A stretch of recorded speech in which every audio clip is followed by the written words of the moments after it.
Hey, what's up, y'all? Welcome back to my channel. As you can tell by the title, I'm going to be talking about something interesting. What made me want to talk about this is because I just feel like I can help somebody and help somebody not feel so alone, because I feel as though mental health is very taboo.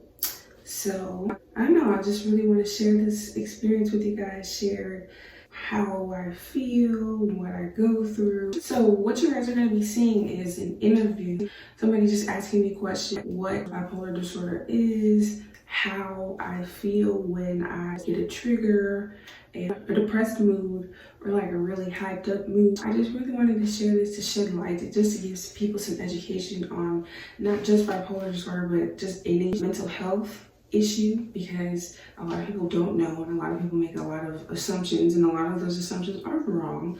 So hopefully with this you'll learn something, and hopefully if you're struggling, come out and ask for help. Hopefully this inspires you to ask for help, because it's okay not to be okay sometimes. I just really pray that this helps at least one person.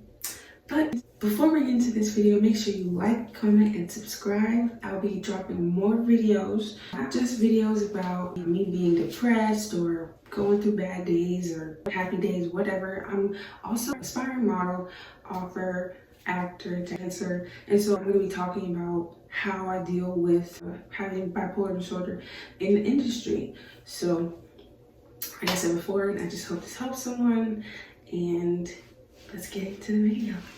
So we're going to do this interview today. What are we here to talk about today? We are here to shed some light on mental health. I feel like mental health has been a big part of the problem. Okay, wait. Well, take your time. Don't be nervous. You just want to bring light to certain mental health issues that are not just with millennials, but across generations. But you want to bring light to your generation specifically because that's your generation. Talk about it. What has happened that causes you to want to bring attention to the issue? As of recently, I've been diagnosed with bipolar disorder. I'm not sure exact type it is yet, but since I recently got this diagnosis, it's scary because this is something that I'll have for the rest of my life. And so now I'm faced with having to get treatment and get different medicines to monitor my moods. And so I just have such a passion for people getting the education on, just so that they don't take it as lightly as it's being taken nowadays, and we can all help each other in that aspect. I just want to shed light on my experience, and hopefully, it'll help somebody feel like they're not alone, because a lot of people are having a hard time mentally but don't want to say it because the stigma of mental health. I just want to be at least one voice to somebody to let them know it's okay and it happens to everybody. Just as you said, there is such a stigma regarding any type of mental health, and specifically within the African American community. Typically, we have the understanding that what goes on in our house stays in our house, and when you have an issue, you deal with it behind closed doors, and you really don't open up about what's going on with you. So I have a few questions, if that's okay. What led you to even get to a point of having a diagnosis? I just always knew, well, not always. When I was about 18, I started to notice my mood changing. Naturally, I'm a very happy person. Everybody who knows me will tell you that. I just noticed I became irritable very quickly, like easily. When I started to notice that I was losing friends and the common denominator wasn't everybody else, it was me, it forced me to look myself in the mirror, say, okay, so clearly you're the common denominator in all this, because clearly everybody can't be wrong.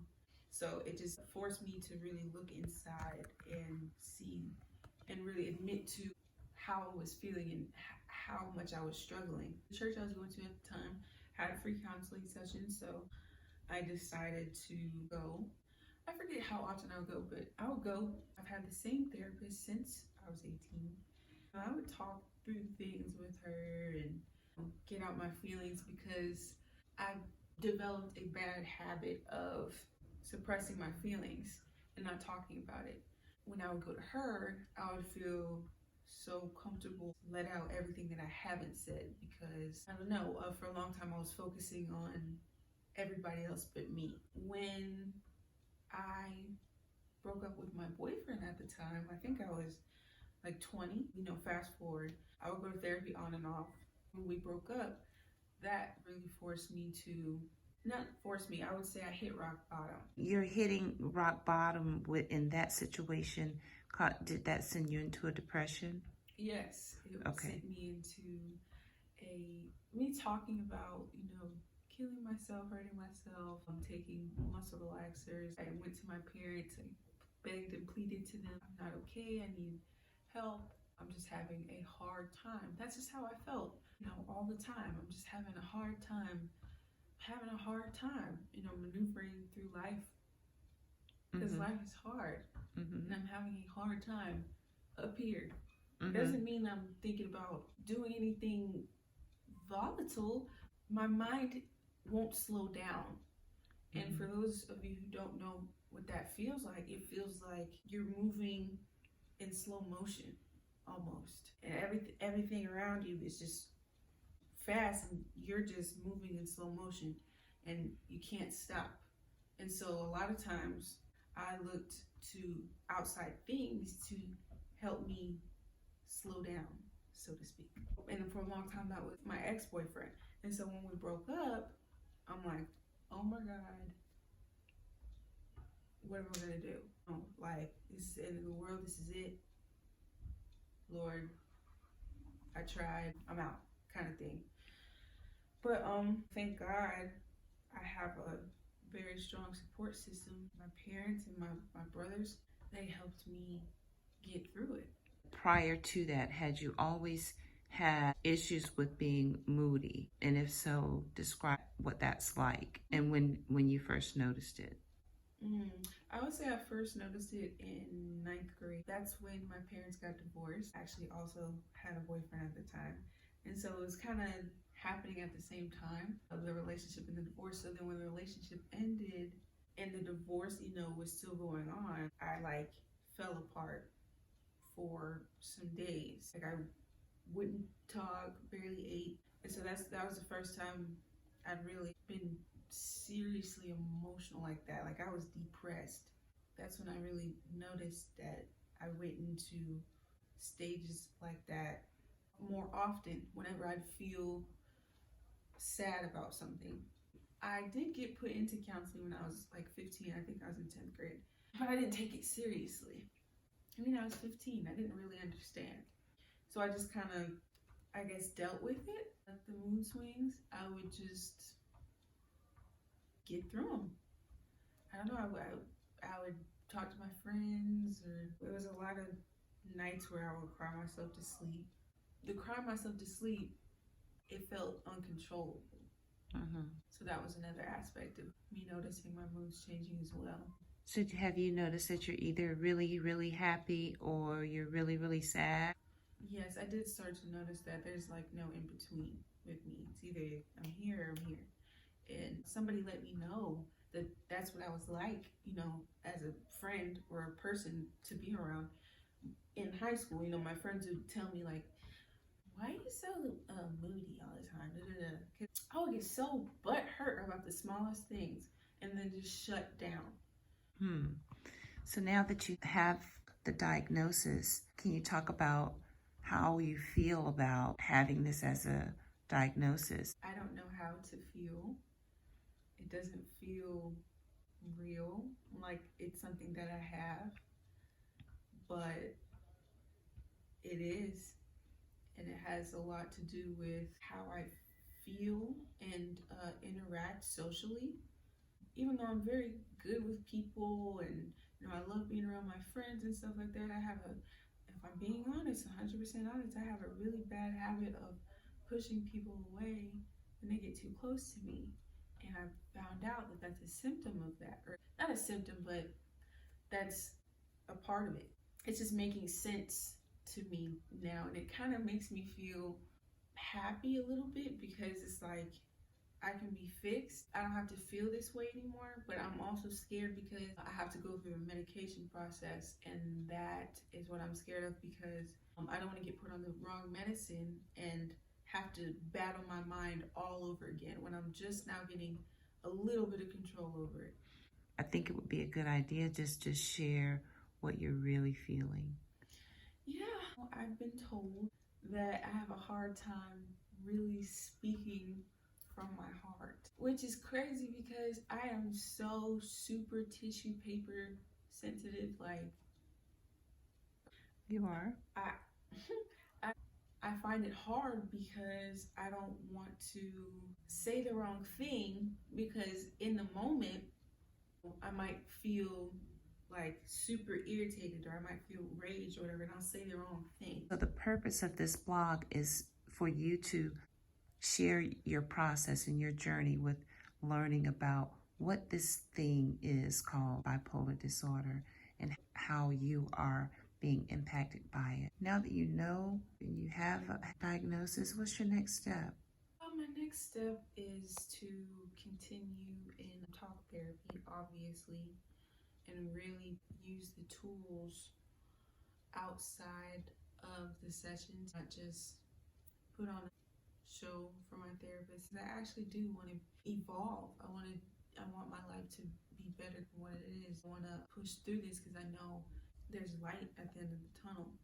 So I'm going to go to the psychiatrist and I'm going to vlog that and talk to different psychiatrists and my therapist and just really get the right things that I need to take care of myself, and also really just do some research so that I can know myself more. Just because I have this doesn't mean I'm any less human than anybody else. It's just a thing that I have. Everybody else has a thing too. So How you feel about having to go to a quote-unquote psychiatrist?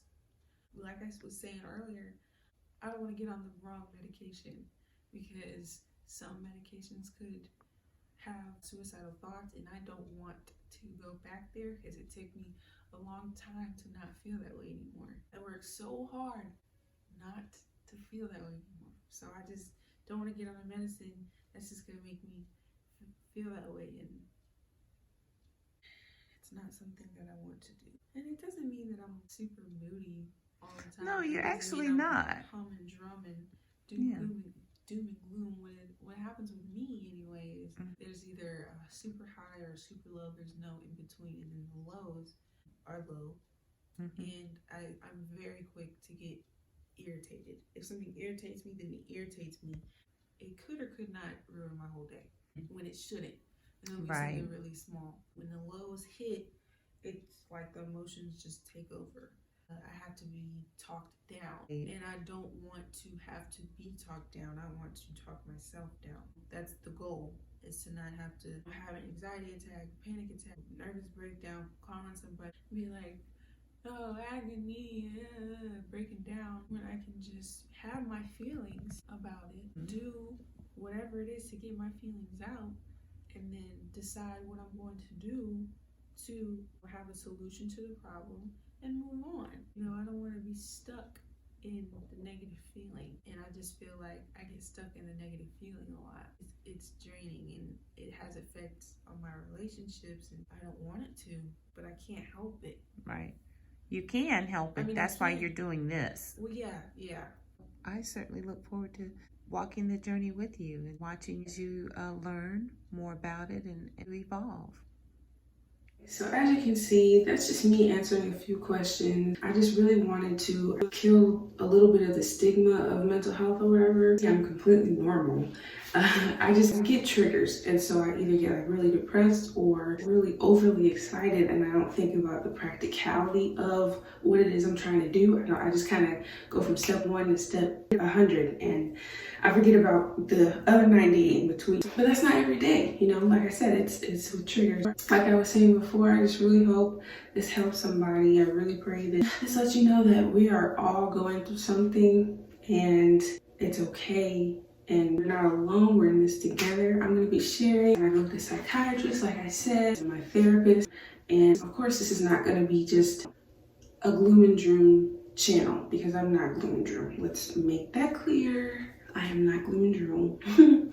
But I'm gonna be sharing my life with you guys. And my life just happens to be this disorder too. So we're just gonna see how it goes and how it goes with me going after my dream. Just pray that you don't let whatever that's trying to stop you from going after your dreams, because God gave you those dreams for a reason. And so whatever the obstacle may be, even if it is bipolar disorder or whatever you may be going through, you push through it and you go after what you want. Anyway, that's enough for today's video. Thank you guys so much for watching. I will be dropping another video soon, but in the meantime, thank you guys so much for watching. I love you, and we'll see you next time.